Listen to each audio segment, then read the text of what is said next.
Okay. Northam is far from the only Democrat, by the way, to run this type of campaign, which brings us to tonight's Hannity history lesson. That is the Democratic Party's racist past, including not that long ago. Many Republicans, we're proud to be, well, I'm actually conservative, but the party of Lincoln, the Emancipation Proclamation, the 1960s Civil Rights Movement.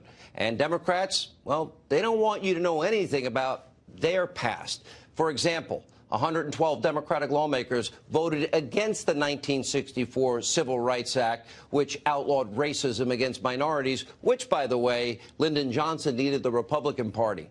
Al Gore's father, prominent Democrat, well, as a senator, he voted against the Civil Rights Act. 1 year later, 70 Democrats voted against the 1965 Voting Rights Act, which prevented racism at the ballot box. And the Democratic Party also largely opposed racial integration in schools. In 1959, 99 Democratic lawmakers signed off what was known as the Southern Manifesto, which was drafted to counter the historic Brown v. Board of Education Supreme Court decision.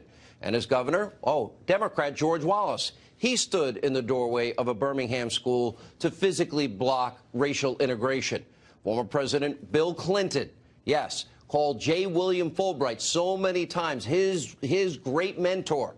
Fulbright vigorously opposed all integration efforts, and Clinton's beloved mentor was a segregationist. Meanwhile, Hillary Clinton said that Senator Robert KKK Byrd was her mentor. Byrd was a lifelong Democrat. Before serving in Congress, yeah, Byrd was actually in the Ku Klux Klan. In the Senate, Byrd actually filibustered the 64 Civil Rights Act for 14 hours.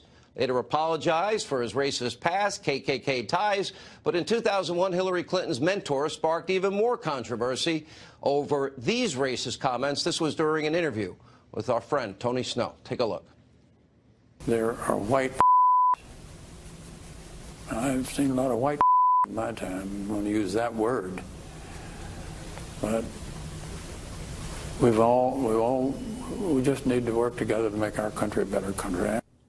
And the Hannity history lesson continues. Well, meanwhile, we have another prominent Democrat, crazy Uncle Joe, former Vice President Joe Biden, also facing charges of racism. According to the Washington Times, 1975 opposed a policy called desegregation, busing, which helped integrate public schools. Now, of course, this shouldn't surprise anyone. Kind of crazy Uncle Joe has a long history making really dumb, well, I'll let you decide what kind of remarks. Take a look. In Delaware, the largest growth in population is Indian Americans moving from India. You cannot go to a 7-Eleven or a Dunkin' Donuts unless you have a slight Indian accent.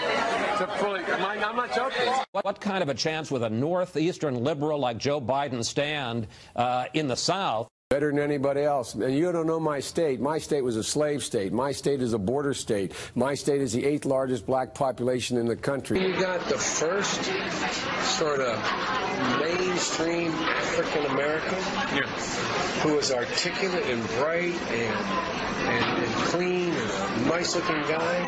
I mean, that's a storybook. Unchain Wall Street.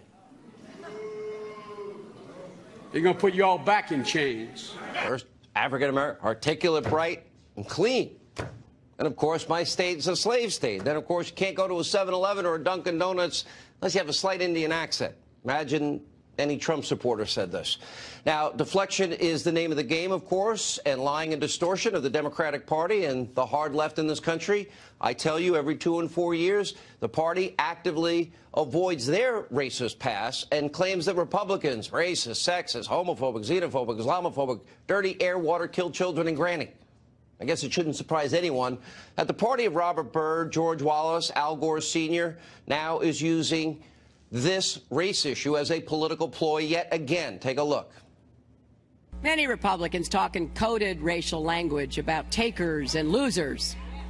They demonize President Obama and encourage the ugliest impulses of the paranoid fringe. If you accept the support of Klan sympathizers before you are president, you will accept their support after you're president. It's wrong what the leader of the Republican Party and this Congress are doing in blocking an accurate census because they don't want to count everyone that they don't think they can count on. They are in favor of affirmative action if you can dunk the basketball or sink a three-point shot.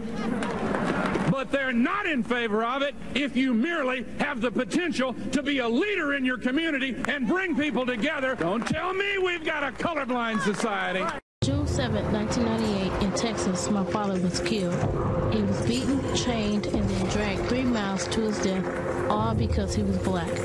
So when Governor George W. Bush refused to support hate crimes legislation, it was like my father was killed all over again. When you don't vote,